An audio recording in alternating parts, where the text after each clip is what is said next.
Hello guys, आज आम यही वीडियो रे स्किन लाइट क्रीम रो व्यवहार एवं लाभ कौन रही जानिबा। ताहा सहित एहार साइड इफेक्ट कौन ताहा मध्य जानिबा।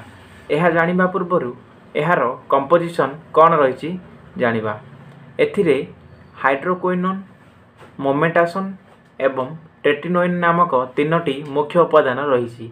एहा जायडस फार्मास्यूटिकल कंपनी द्वारा तैयारी करा जायछि। साधारणतः यही क्रीमटी आम शरीरर मेलाजमार चिकित्सा रे व्यवहृत करा जायथाय। मेलाजमा होची एक साधारण चर्म समस्या जहाँ चेहरा रे बादामीरू धूसर बादामी रंगर समस्या देखा जायथाय। अधिकांश लोकंक ठारे एहा गाल, चिन, नाक ब्रिज, कपाल एवं ऊपर ओठरे देखिबाकू मिलिथाय। एहा पुरुष अपेक्षा महिलांक मानक ठारे अधिक देखा जायथाय। साधारणतः यही क्रीमटी गर्भावस्था, जन्म निमंत्रण बटिका, हार्मोन पद्धति किंबा चर्मर आघात हेतु चर्मर यही गाढ़ पैचेस को हालुका करिबारे साहाय्य मध्य करिथाय। यही क्रीमटी व्यवहार करिबा द्वारा चर्मरे सही रंगर प्रतिक्रिया को फलप्रद भावरे अवरोध करिथाय, जहाँ चर्म रंगीन हो जाए।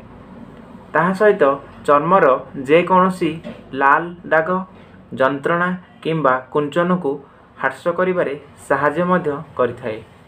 एहाकू व्यवहार करिबा पूर्वरु तुमको कुहा जायथिबा परिमाण अनुसार प्रयोग करिबा उचित।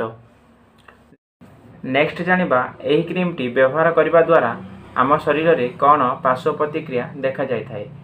साधारणतः यही क्रीमटी व्यवहार करिबार पूर्वरु आपनकू डाक्तरंक सह परामर्श नेबा उचित।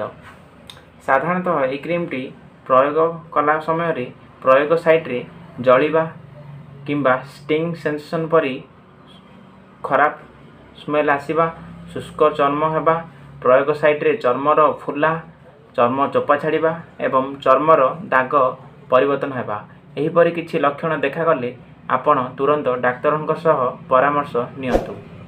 एहीपरि किछि वीडियो जानिबा पई हेले आम चैनल को लाइक, शेयर एंड सब्सक्राइब करंतु। धन्यवाद।